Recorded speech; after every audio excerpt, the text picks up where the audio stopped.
Getting in shape isn't just about losing weight. It's about learning healthier habits and feeling better about yourself. Whether that's increasing stamina to keep up with your busy life, becoming more in tune with your body's needs, or practicing more self-care.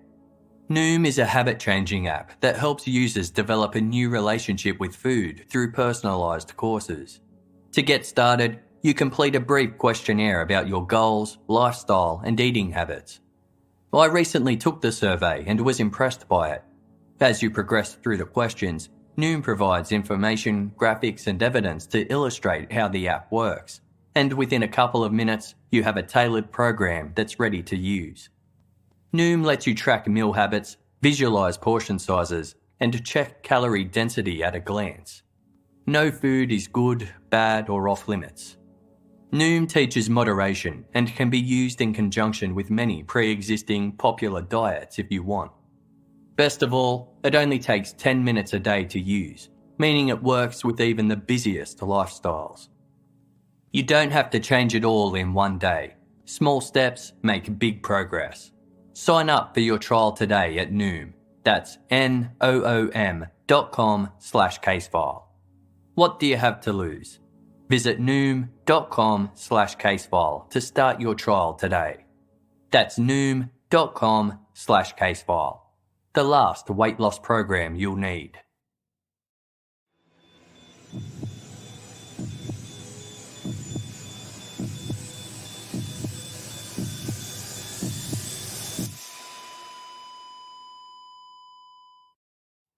Our episodes deal with serious and often distressing incidents. If you feel at any time you need support, please contact your local crisis centre. For suggested phone numbers for confidential support, please see the show notes for this episode on your app or on our website. Casefile would like to thank the Queensland Police Homicide Investigation Unit, the White Ribbon Foundation, and the family of Leeann Lapham for their assistance and support in creating this episode and highlighting the issues raised. The names of several witnesses have been changed.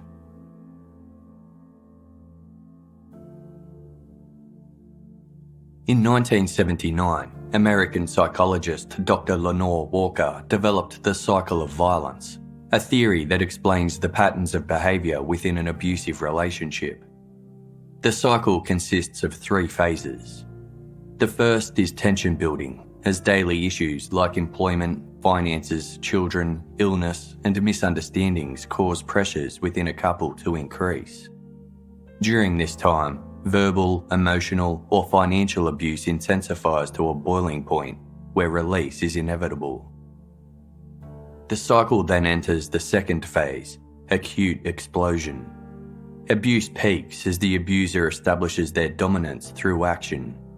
Following this, they may express feelings of remorse or shame, perhaps fearing their partner may leave or report them to authorities. They try to justify their actions by blaming external factors before seeking forgiveness, sometimes threatening self-harm to gain sympathy. It's during this final stage, known as the honeymoon, where the abuser promises to change and displays an unusual amount of love and affection. The survivor is distressed, hurt, confused, and humiliated, yet hopeful the relationship will improve if they give their partner another chance.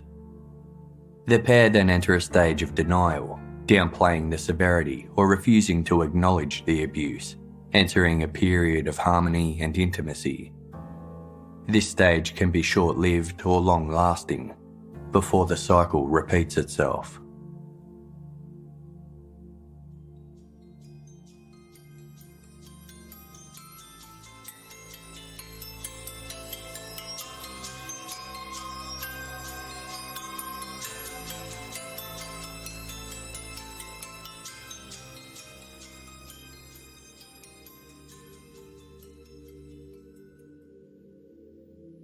Situated on North Queensland's Cassowary coast is Innisfail, a township of approximately 10,000 residents surrounded by farmland and old-growth rainforests. Heavy rainfall, coupled with an average daytime temperature of around 30 degrees Celsius, keeps the area lush and green all year, supporting an agricultural industry of sugarcane, bananas, and other tropical fruits. By 2009, 29-year-old Leeann Maxine Lapham had relocated to Innisfail to be closer to her family. She shared an unbreakable bond with her mother, Kerry, although their personalities often clashed. Kerry believed this had less to do with animosity and more to do with astrology. Leanne's star sign was Pisces, sensitive, intuitive, creative, and emotionally driven. Kerry was a Capricorn, confident, practical, hard-working, and determined. Leanne also had bipolar disorder. Although her mood was unpredictable at times, Kerry remained a pillar of support, and the pair shared more good times than bad. Leanne was good fun. Whenever she saw an opportunity to get a rise out of her mother, her mischievous side would come out. During a shopping centre visit, Leanne started tap dancing, much to Kerry's embarrassment. Her mother's mortification only encouraged Leanne, as a passerby asked, "Isn't it lovely to see somebody so happy?" To which Leanne replied, "I just love my mummy." Joking they were running away from home, the two set out on a road trip, heading south with the windows down and music blaring. Leanne was at the wheel when slippery conditions caused the vehicle to spin and hit a dirt mound on the roadside. Leanne was hesitant to get back behind the wheel, so they checked into a caravan park for the night. Their assigned caravan was perched on a hilltop above a busy highway, prompting Leanne to taunt her mother with comments like, "Wouldn't it be horrible if we started rolling down the hill?" Although it could drive her mad, Kerry embraced Leanne's playful personality. In Innisfail, Leanne was staying between Kerry and her partner Frank's house and a detached room at the home of a family friend, 57-year-old Augie. Augie lived on a wrecking yard that serviced his business, Mundu Towing. Leanne was searching for somewhere more permanent while doing occasional bar work and tattooing. She had several of her own, a jester on her right shoulder, a woodpecker on her stomach, several flowers and stars on her legs, and the name of her daughter, who was currently living with her father, on her left wrist.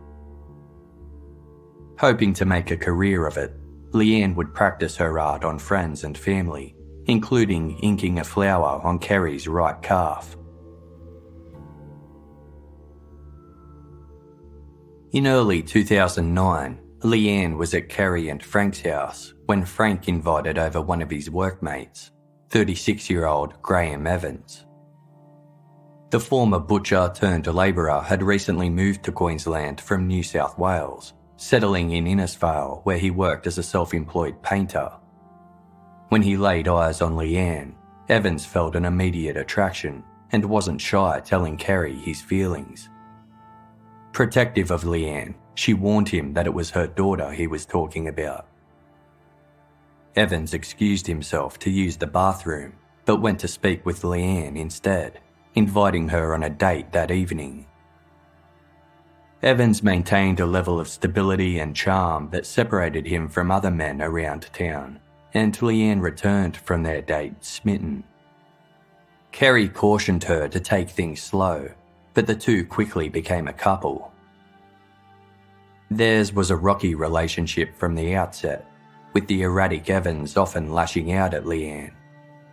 Kerry felt it wasn't going to work, but Leanne excused his behaviour by saying, "Mum, he's really nice. He just gets angry."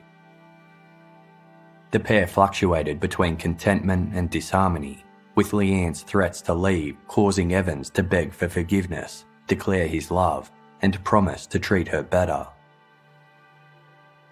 In September 2009, Leanne fell pregnant. Determined to raise her child in a stable two-parent household, she believed Evans when he expressed joy and eagerness at starting a family. Yet, his behaviour remained violent and unpredictable, causing Leanne to break things off, only to resume their relationship when Evans expressed remorse. In early 2010, when Leanne was heavily pregnant, She and Evans travelled 16 kilometres north to camp at Ella Bay.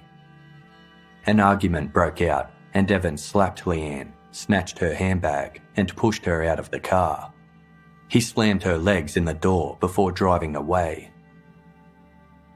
Severely bruised on both legs, face and arms, Leanne walked to a payphone and called her mother in tears.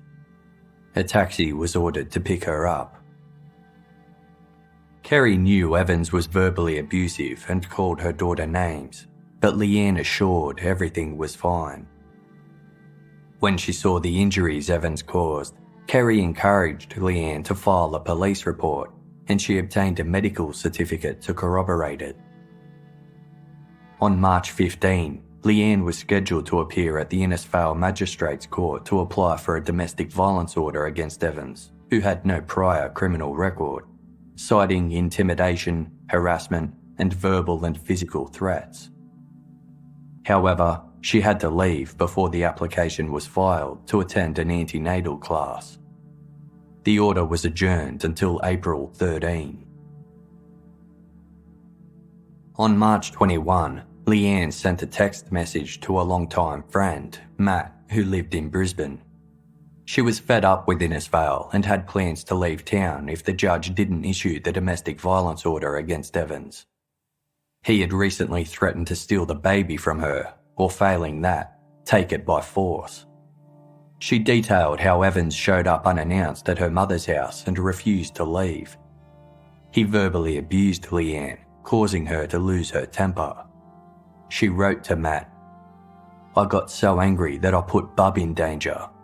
That's real bad. I'm angry at myself." The Innisfail Department of Communities, Child Safety and Disability Services contacted Leanne on March 22 amidst concerns for her unborn child's welfare. Leanne reported that her relationship with Evans had ended. She also intended to obtain the domestic violence order, referencing the threats he'd made. The department then contacted Graham Evans, who said that he had no intention of resuming the relationship, citing Leanne's bipolar disorder and their constant arguing. Kerry didn't see Evans for a few weeks and assumed the domestic violence order had been filed and the relationship was over. On March 24, 2010, Leanne gave birth to a boy named Bradley James Lapham. Evans visited them in hospital, promising to change and provide for his family. Leanne was reluctant, but agreed to get back together if he delivered on his promises. When her mother questioned Leanne's decision, she responded that she loved Evans and wanted to make things work for Bradley. The couple found an ideal family home, a spacious 3-bedroom house surrounded by greenery 22 kilometres south of Innisfail, but it wasn't available until later in the month. Evans sent Leanne a text promising to fund a motel room for them in the meantime, writing, "I swear that, Lee. I will do anything to make that happen. I'm not losing you. If I cannot, then I'm no man. I will get us out of this shit. I need your love, Lee, and I will get it." The next morning, he secured a 1-week stay at the Riverside Motel in the town centre, where he and Leanne had stayed on prior occasions, and on April 13, the trio settled in. Leanne failed to appear in court to complete her domestic violence order against Evans, seemingly eager to start afresh. But this honeymoon period was only temporary. By the evening of April 15, the pair were fighting again. Evans was failing to live up to his promises, arriving home late, drinking too much, and rumours had spread of his alleged infidelity. He urged Leanne to be strong and persevere for Bradley's sake. At 10 a.m. on Monday, April 19, Evans dropped Leanne and Bradley at Kerry's house, a 3-minute drive from the Riverside Motel. Leanne and Kerry ran some errands in town, including a visit to Bendigo Bank, where Leanne withdrew $100. They entered the Coles supermarket, where Leanne purchased food for dinner. She sent Evans a text suggesting she cook a seafood basket or creamy sauce, and reminded him to pick her up for a 3 o'clock postnatal appointment. He responded, "Sounds good, hun. See you then." Evans arrived after 3 p.m, and Leanne, irritated by his tardiness, silently climbed into his white 1994 Holden Rodeo ute, and the pair took off. At 2:30 p.m. the next day, Evans' friend Sam arrived home to find Evans and baby Bradley at his house. Evans' ute was packed full of gear, and he asked to stay the night, saying, "She's left me with the baby and gone off." He explained that the night before, Leanne was angry at him for being late and slapped a beer out of his hand, then stormed out of their motel room. Evans assumed she was blowing off steam and would return later, but she never did. 2 days later, on April 22, Leanne's sister received a phone call from Evans. He said Leanne had gone to Cairns, a coastal city 80 kilometres north of Innisfail, to visit a friend who had just given birth, and texted him saying she would be home later that evening. Meanwhile, Kerry had noticed that Leanne wasn't responding to texts or answering calls. She phoned Evans, who claimed Leanne had her mobile phone with her in Cairns, but he hadn't heard from her at all. While it wasn't unusual for her daughter to travel to visit friends, Kerry knew Leanne would not elect to leave her newborn in the care of Graham Evans. Over the following days, Evans spoke to friends about Leanne's departure, telling some she would return within the week, and others that she wasn't coming back at all. On April 28, Kerry arrived to Innisfail police station to file a missing persons report. To the best of her knowledge, Leanne didn't owe anyone money and was well liked within her social circle. She detailed Graham Evans' abusive behaviour, including an incident on Leanne's birthday when he threw a hot drink at her, burning her skin. Bank records revealed Leanne hadn't accessed her account since the day she allegedly left the motel alone. Graham Evans provided a statement to police in which he attested that he had not heard from Leanne since April 19 and had no knowledge of her current whereabouts. He claimed she had gone to the supermarket that night to get more dinner ingredients and returned a short time later with a white plastic bag tucked in her brown handbag. Between 7:30 and 8 p.m, Leanne grabbed her handbag and walked out the door without saying a word. She hadn't reappeared by the next day and wasn't responding to messages. Despite having extended their stay for one more night, Evans checked out of the motel with Bradley and went to stay at his friend Sam's house, convinced Leanne had left him for good. Evans admitted he and Leanne had a volatile relationship, but denied the Ella Bay car door incident, explaining, "I would say when it was good, but when we were arguing, it was bad." He described Leanne as headstrong and that her bipolar disorder caused her to become easily upset and moody.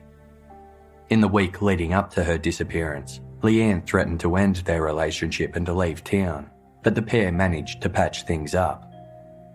Evans claimed that she, quote, "would always go and come back."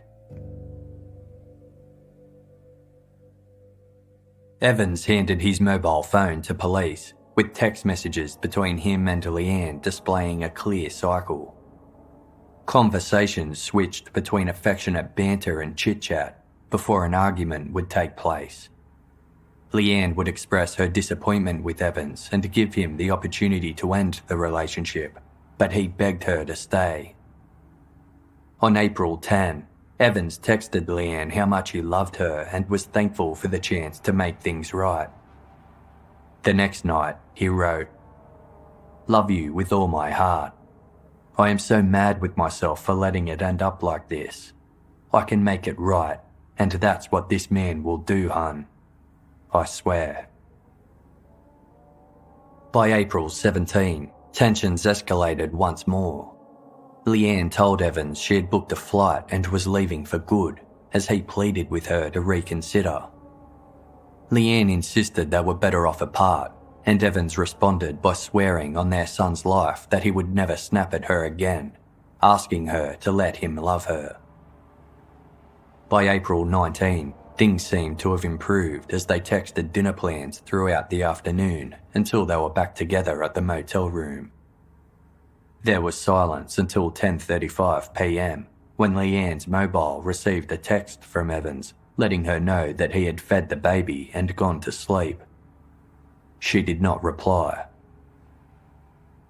Over the following days of Leanne's disappearance, Evans texted her to get in touch, offering to pick her up wherever she had gone and sending her his love. She did not respond. Detectives were unconvinced Leanne would willingly leave her 4-week-old son and were immediately suspicious about Evans. A search of the couple's 3-bedroom house that they planned to move into and their former room at the Riverside Motel uncovered no signs of foul play. The motel manager revealed that during a previous stay in 2009, Leanne and Evans were heard arguing, followed by smashing glass. Leanne called out for help, but the fight dissipated soon after. During their recent motel booking in mid-April, Evans approached the manager at around lunchtime on the 19th, requesting to stay an extra week. Citing their disruptive behaviour, the manager only agreed to an additional day, and at around 4:30 p.m, cited Leanne smoking outside. That was the last he saw of her, and there had been no reports of disputes or suspicious activity immediately prior or after her disappearance. At 8 a.m. the next morning, the manager noticed Evans' ute wasn't in the parking lot. It reappeared at around 1 p.m, parked near the administration office with Evans loading items into the back tray. The manager recalled seeing a second person helping, but couldn't be sure. Evans then told reception the family would be moving elsewhere. A cleaner attended to the vacant room the following day, where she noticed 2 bed pillows were missing, along with their slips and protectors. 2 fresh pillows were found in a cupboard, but were of a completely different brand. CCTV footage from April 19 showed Leanne visit the supermarket at 6:40 p.m, with transaction records listing her cash purchase of cream, mushrooms and onions. 3 minutes later, she was filmed heading back to the Riverside Motel, with the Imperial Tavern camera across the street recording her return at 6:51. This camera pointed towards the road and captured a portion of the motel yard. Silhouettes of several figures were recorded coming and going, but Leanne was not sighted leaving the Riverside Motel. This didn't necessarily prove anything, as the footage only captured the left side of the motel, whereas the couple were staying in a unit on the right. Furthermore, the cameras were shut down at 11 p.m. while the system was backed up overnight, resuming at approximately 9 the next morning. Leanne's friends and acquaintances provided further insight into her abusive relationship with Evans, with witnesses reporting that in the past he dragged her screaming by her hair and threatened to slit her throat. Leanne had also been seen with red marks around her neck, telling others Evans had choked her unconscious. This was of particular interest to detectives, as statistics showed women who are non-fatally strangled by their domestic partners are 7 times more likely to be murdered. Investigators spoke with a former girlfriend of Evans, who explained their relationship started positively, with friends predicting it was built to last.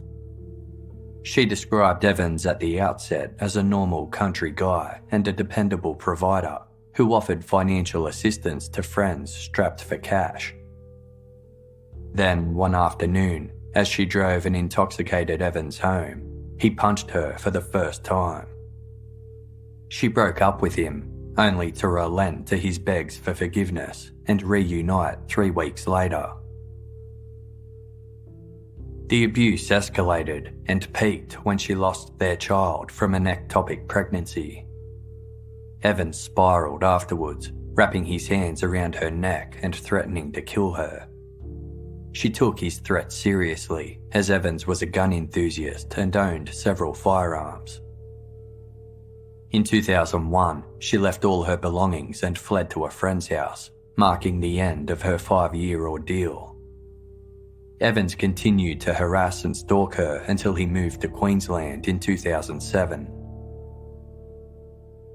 A former cleaner who serviced Evans' home told investigators of 3 threatening incidents in August and September of 2002. She reported him to the police after she found him waiting in his car outside her home, despite having never told him where she lived. As she never made a formal statement, she was unaware if any action was taken. Domestic violence orders do not appear on the respondent's criminal record unless they are disobeyed, meaning this information was absent from Evans' own record. When questioned about Evans' demeanour the day after Leanne disappeared, his friend Sam failed to notice anything unusual. Although Evans was in possession of a brown handbag adorned with diamond-shaped patterns. Sam was able to describe the bag in intricate detail that far exceeded the rudimentary description circulating in the media, proving he had seen it in person. Electronic surveillance was later placed on Evans' mobile phone. It recorded a conversation between him and Sam, with Evans conceding he may have had Leanne's handbag with him when he visited Sam's home on April 20.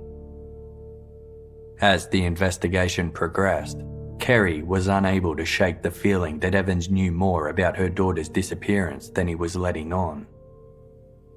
He looked her in her eyes and swore he had no idea where Leanne had gone. Kerry, quote, "I just had that feeling. That gut feeling. I thought, he knows something. I know he knows something. But nobody could prove anything."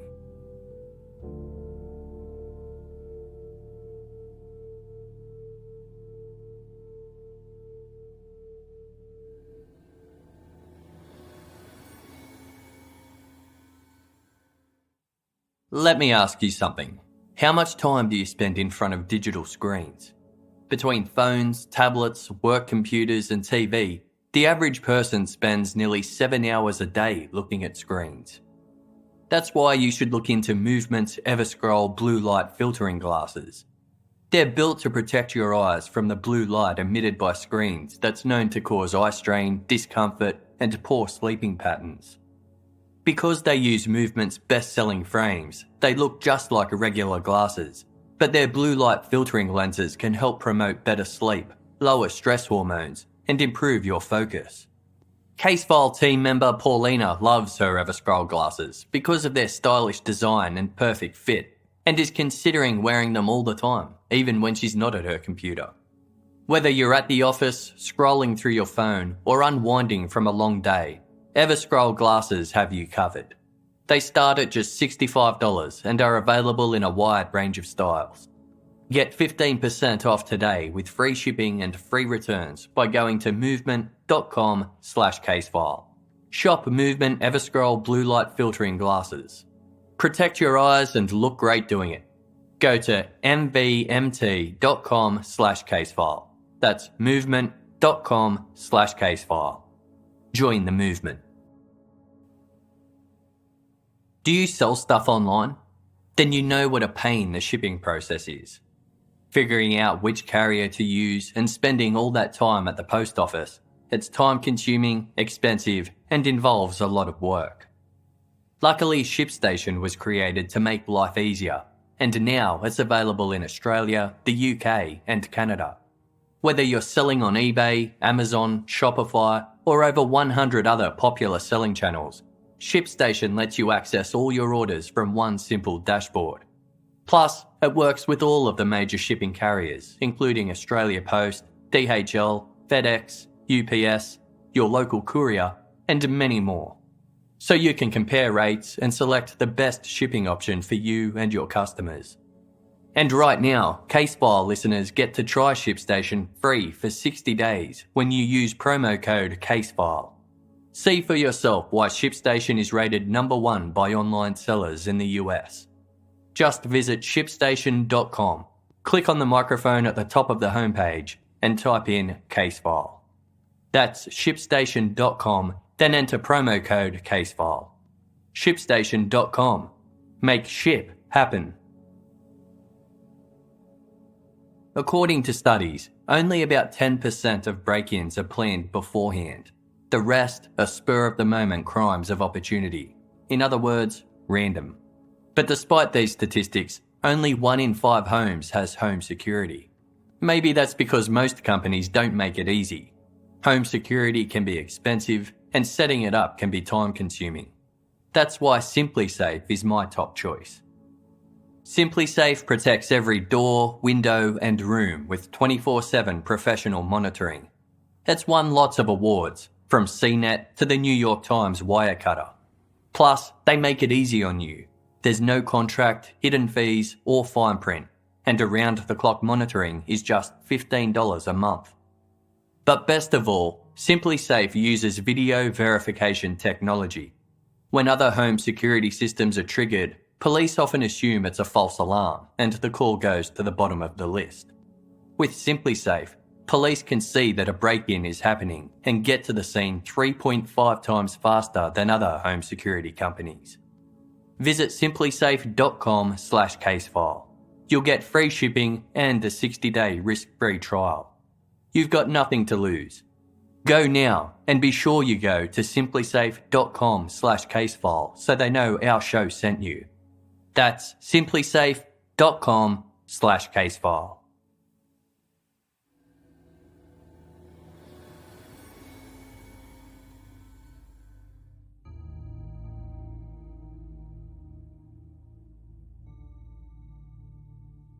After having been made aware that CCTV footage was available from the Imperial Tavern, Graham Evans agreed to participate in a formal police interview. His story remained the same, except for one detail. He stated he arose before dawn and drove to Kerry's house to see if Leanne was there, but the lights were off, so he left without knocking on the door. As he drove away, the sun was rising, indicating it must have been around 6:30 to 7 a.m. In a subsequent interview 2 weeks later, Evans explained this return trip took him roughly 15 to 20 minutes and that he never exited his vehicle. Police had driven all possible routes Evans could have taken to Kerry's and back again, determining the longest took just 10 minutes. This revelation appeared to rattle Evans a little, but he stuck to his questionable timeline. Prior to her final departure, Evans claimed that Leanne returned from the supermarket with a plastic bag, but she never removed it from her handbag, so he didn't see its contents. But during his second interview, Evans stated Leanne had purchased mushrooms. This raised the question how he could have known if she never disclosed to him what she had purchased. Evans deflected, calling it an educated guess, as both he and Leanne loved mushrooms and often added them to meals. While their official stance was that foul play was involved, investigators had yet to uncover any evidence to support this belief. In April 2011, just short of a year since her disappearance, a fresh appeal was launched by Leanne's friends and family. A Facebook campaign titled "Come Home Lee" was used to generate attention, with a post by Leanne's cousin Cassandra stating, "It's unbelievable but true. As we all go on about our normal lives, a family still wonders every moment where Leanne may be." Lee's son, Bradley, spent his first birthday 2 weeks ago without his mother. Although it may have been a precious moment, it could have been better. For others, this may just be another story, but the truth is, Leanne is someone's daughter, mother, and sister. No one believes that someone can just disappear without a trace. We know somewhere there is someone with something. By 2012, having exhausted all lines of inquiry, the investigation into Leanne's disappearance officially went cold. In July 2016, the Cassowary Coast Police District underwent a change in senior management, with the newly appointed Chief Steve Kersley declaring Leeann Lapham's disappearance would be treated as a priority. Queensland's Homicide Investigation Unit was brought in to assist Innisfail's Criminal Investigation Branch as they re-investigated the case. Graham Evans remained their main suspect, but it quickly became evident they weren't going to extract any new information from him. Instead, they focused on eliminating every other person of interest so a jury could see that all signs pointed to Evans as the perpetrator. The CCTV footage taken from the Imperial Tavern on the night of April 19, 2010 was re-examined, showing several silhouetted figures crossing the road from the pub towards the Riverside Motel. The tavern had since gone into liquidation, but detectives managed to obtain staff logs and purchase records from its bottle shop and bar. They tracked down former employees and customers that night in an effort to identify those captured on CCTV. This was a large undertaking, as several people had since moved overseas, but eventually the detectives were able to account for every silhouette in the darkened CCTV footage, determining Leanne was not one of them. A task force was established to review over 100 Crime Stopper files and other reports to establish what information could be confidently eliminated from the investigation. Key witnesses were re-interviewed, many of whom expressed their opinion that Leanne's former housemate Augie was involved. It was well known he had unreciprocated romantic feelings for Leanne and did not like Evans. Augie was known to the Innisfail police, as he had worked with them for over 25 years towing vehicles from accident sites. During initial questioning, he was honest about his affection for Leanne and disdain for her boyfriend, having come to her aid after several altercations. Augie claimed he last saw Leanne on April 16, 2010. She appeared happy, although commented she didn't like leaving Evans alone with the baby. During this meeting, Augie declared his love for Leanne and expressed his interest in pursuing a relationship. He received a text from her later that night, but didn't hear from her again, which was unusual given she usually made contact at least every 2 days. When he heard she was missing, he contacted Evans to voice his concerns and asked to be informed of any progress in the investigation. Augie's wrecking yard, Mundu Towing, was in the business of providing old cars to scrap metal companies. After collecting a certain number of vehicles, a car crusher would be transported from Brisbane to a paddock 500 metres from his property. Rumours circulated as to whether the car crusher had been used to destroy evidence, and if Leanne was buried on Augie's property. Although detectives were not convinced of his guilt, they understood the importance of officially writing Augie out of the investigation. By 2016, Augie was in prison for drug-related convictions. A search and excavation of his former wrecking yard was carried out, but nothing was uncovered to link him to Leanne's disappearance. Statements provided by a third party placed the spotlight back on Graham Evans, when police were informed that he spoke of having choked Leanne until her eyes rolled back in her head. On February 8, 2017, investigators located Evans on his boat on the Johnson River. He agreed to accompany them back to the Innisfail police station to participate in another recorded interview, during which he adhered to his original statements from years prior. When questioned about minor inconsistencies in his versions of events, he stated he was unable to recall. Although the evidence against him was mostly circumstantial, Evans was the only suspect remaining after the extensive police inquiries, and he was charged with the murder of Leeann Lapham. Evans' former cleaner, who had spoken to police following Leanne's disappearance, was interviewed for a second time. She admitted to not being completely forthright in her initial interview in 2010, fearful Evans would hurt her for speaking with police.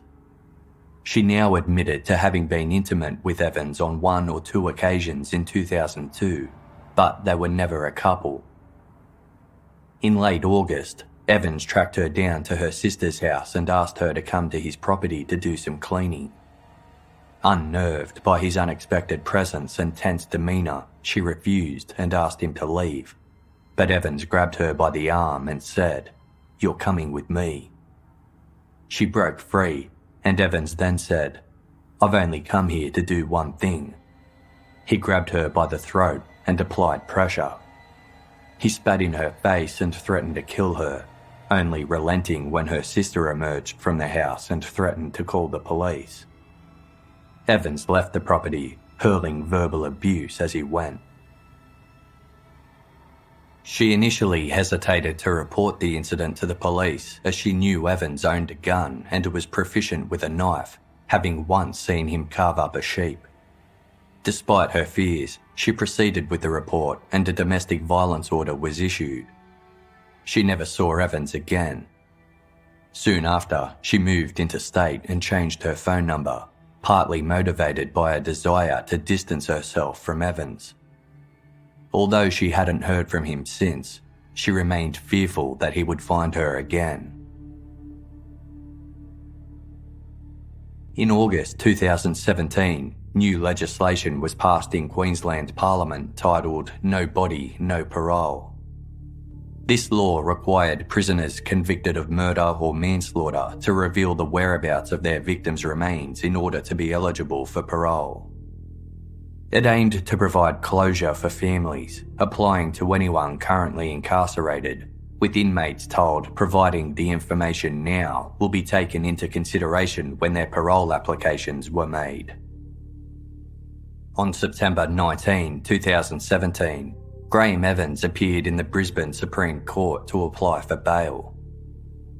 The statements provided by his former partners were presented along with a transcript of the text messages sent between him and Leanne, which displayed the volatility of their relationship. The court also heard that since his time in custody, Evans had been contacting witnesses and questioning them about the statements they made to police. Bail was therefore denied. On February 7, 2018, 1 year after his arrest, Evans' lawyer contacted detectives to discuss the possibility of a plea bargain under the No Body, No Parole legislation. Evans would plead guilty to the lesser charges of manslaughter and interference with a corpse, and lead detectives to Leanne's remains, in exchange for the shorter sentences imposed by these less serious charges. Leanne's family were consulted, and although they had mixed feelings about Evans receiving less jail time, they sought to be reunited with Leanne after all these years. On February 27, Evans stood before the Cairns Supreme Court to formally enter his guilty plea. He then led police to a hillside covered in dense bushland on a private property in Cowley Beach, approximately 20 kilometres south of Innisfail, where he confessed to dumping Leanne's body 8 years prior. Within just 20 minutes of the search commencing, the first of Leanne's remains were uncovered. Evans proceeded to provide police with his version of the events that transpired on the night of April 19, 2009, beginning with Leanne's supermarket trip to buy the remaining ingredients for dinner. While she was gone, Evans opened the fridge and found an open packet of bacon with a knife inside. He placed the bacon into a container and left the empty packet and knife in the sink. When Leanne returned and saw the items in the sink, Evans alleged an argument broke out and a struggle ensued. Evans overpowered Leanne and wrestled her onto the bed, where he repeatedly punched and elbowed her in the head until she slid onto the floor. He left the room to smoke a cigarette, and when he returned 20 minutes later, she was no longer breathing. Panicked, he waited until it was dark before wrapping her body in a sleeping bag and placing it in his car. He intended to throw her into the river, but it had recently flooded, and he realised that unless she was taken by a crocodile, she would likely float through Innisfail the following day. Instead, he hid her body in an area of dense bushland, and a couple of days later, discarded her clothing and phone in a river south of Innisfail. When Kerry heard that Leanne had been found, she almost fainted. Quote, "I knew that she was gone, but I still had that little bit of hope that she might have just run away. It was closure. That's what I needed more than anything. Even though it's hurting, it will always hurt. It's just that little bit of closure that I know where she is now." On March 21, 2018, the now 43-year-old Graham Evans was sentenced in the Townsville Supreme Court. His defence lawyer argued his client had showed significant remorse and reflected on the events of Leanne's death every day, stating, "The difficulty, of course, is the initial panic and the lie. It's like getting on a roller coaster that you can't get off." The prosecution urged the judge to hand down the maximum sentence of 9 years with no parole, arguing that Evans showed a complete lack of dignity and respect for Leanne, which shouldn't be discounted simply because he directed police to her body. A victim impact statement highlighted the devastating impact Leanne's death had on her family, with Kerry telling the court her daughter's death left a hole in her heart. Quote, "We were mother and daughter, but also best friends who could speak about anything and everything. I wanted to believe she had just taken off and could walk back through the door. I've lost a part of my soul that can never be replaced, and a part of my heart that will never recover." In sentencing, Townsville Supreme Court Judge Justice David North described Leanne's death as senseless and brutal. Quote, "It arose out of a trivial domestic argument that got out of hand and can only have done so because of an inability to step back and take account of or control your anger." He acknowledged that while Evans had started with brutality, deception and lies, he had cooperated with the authorities. Had he failed to do so, Justice North stated his sentencing would be considerably higher. He cited Evans' lack of prior criminal history, reported good character, and the shame he felt. He also accepted that Leanne's death had been unintentional and that Evans had taken full responsibility. Graham Evans was therefore sentenced to serve 9 years in prison, with the possibility for parole after just 4 years, pending his performance during incarceration. Evans' plea bargain was the first case in Australia solved under the no body, no parole legislation. In a subsequent press conference, detectives encouraged anybody else in a similar situation to come forward to discuss their options with police, declaring, "The importance of returning homicide victims to their families cannot be understated."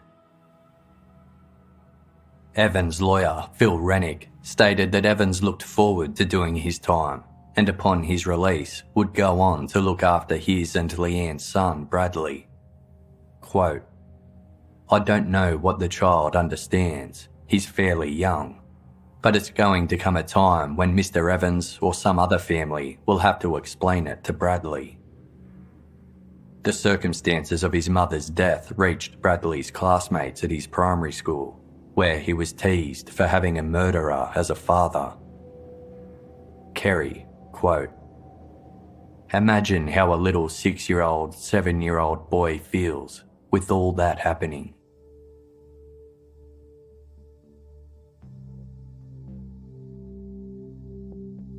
Leaving abusive relationships can often be a slow process, with many survivors returning multiple times before separating for good. Some stay to avoid homelessness, poverty, custody issues, the shame of a failed relationship, or because they have been exposed to such prolonged abuse that their self-esteem has been severely impacted. Others have been cut off from their families, friends, or communities, leaving them with no support network to turn to, whilst others fear no one will believe their partner could be capable of abuse. In many cases, survivors stay because leaving in itself can be dangerous. Violence often escalates when a partner attempts to leave, and it is during this time that most domestic violence-related murders occur. According to statistics compiled by not-for-profit organisation White Ribbon Australia, one Australian woman is killed by her current or former domestic partner every week, with Indigenous women 32 times more likely to be hospitalised from family violence than non-Indigenous women. Domestic violence is also cited as a major contributing factor to illness, disability and premature death for Australian women aged between 18 and 44 years old, and is the leading cause of homelessness for women and their children. Australian police deal with thousands of domestic violence matters each week, approximately one incident every 2 minutes. Not all forms of domestic abuse are physical. It can include stalking, emotional, financial, social, spiritual, and image-based abuse. Signs of an abusive relationship include perpetrators who humiliate their partner in front of others, monitor what they are doing, read their private communications, unfairly accuse them of being unfaithful, control what they wear or eat, prevent them from practicing their religion, or constantly criticise their appearance, intelligence, or mental health. Silence and inaction are cited as reasons cycles of violence continue to perpetuate. It is encouraged to speak to people privately who appear to be trapped in an abusive relationship. If someone discloses their experience with domestic violence to you, White Ribbon Australia recommends you listen without judgment, offer encouragement and support, help the survivor discuss options, ask if they need assistance, contact a support service, and keep in touch to see how they are going. Respect their concerns and reassure them they have done the right thing by confiding in you, and don't force them into making any decisions.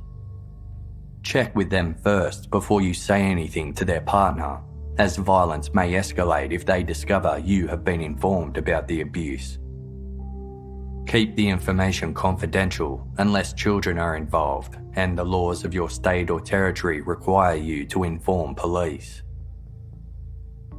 In support of this episode, White Ribbon Australia provided Casefile a statement that read, "Raising awareness is a critical part of preventing violence.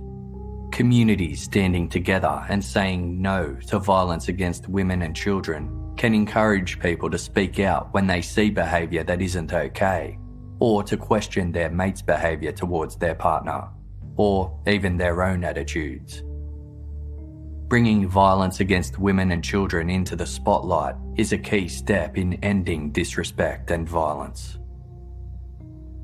Kerry is waiting for the right time and place to scatter Leanne's ashes, explaining, "I've got to let her be free, 'cause she was a free girl." She hopes Leanne's murder will act as a warning to others to free themselves from abusive relationships, urging people to end things after the very first sign of violence, as Leanne would never have believed Evans was capable of escalating as far as he did. Well, if there is anybody out there that is going through it, get out of it, go report it. There is always somebody around there to help them. There is somebody out there that can help them. Don't be scared. Yeah, got to get out there, mate. Don't be afraid. Yeah. But it depends on how they've been threatened to, you know. But still, get out there and let somebody know about it. Yeah. You got to open your mind, open your eyes, and open your mouth. More than anything, I think. Yeah. Don't let it go on any longer than once. Only that once, it's all you need. And there's a lot of people out there, they'll be thinking, oh, well, it was just a one-off. But it's never a one-off. Once they start, that's it. It'll just keep going and getting worse and worse. Well, I reckon if she had gone and had him charged the first time, I don't think this would have happened. But see, he was probably thinking, well, I've got away with it this far. I can go even further if I want. You know? But that's what I said. It's hard to know what anybody's thinking when this is all happening, you know, it's pretty hard. But I don't reckon she would have been dead now if she had gone and seen somebody about it. She wouldn't even talk to me really properly about it, you know, because I used to say to her, you all right, Lee? Yeah, everything's fine. Well, why'd you leave him? Oh, because he started mouthing off and rah. I said, well, that's fair enough. What do you want to go back for? Oh, I love him. And I said, hey, you can love somebody, but you don't have to put up with shit. It's not worth it, mate. No, yeah, Robin. Said, you want to do something about it? Huh? Too late, mate. What does it take to get it through their heads? Don't put up with it. It's not worth it. You can only give advice by saying don't be there, because it'll only get worse. It will get worse. It'll never get better. Imagine what their families would think. You know, they get bashed and killed and all that. They're not just losing themselves. What about their families? How their families are feeling about it, or would feel about it. It's not a good thing to leave behind. But you know what? If it's not working, mate, whether you've got kids or not, don't be there. Don't put the kids through that, because they're the ones who's going to be suffering too. My daughter's dead now, and she was only 30 years old. Yeah. And there is younger than that out there that's copping it. You know, there's help out there, but people don't, how can I say it? They don't seem to want to look to find it. You know? Go to their parents, go to a friend, go to somebody. You know? There is help out there. There is. You know? I just wish Leanne had taken, you know, when I told her, you want to do something about it now. You know? Because otherwise it'd just get worse. And look where it got her.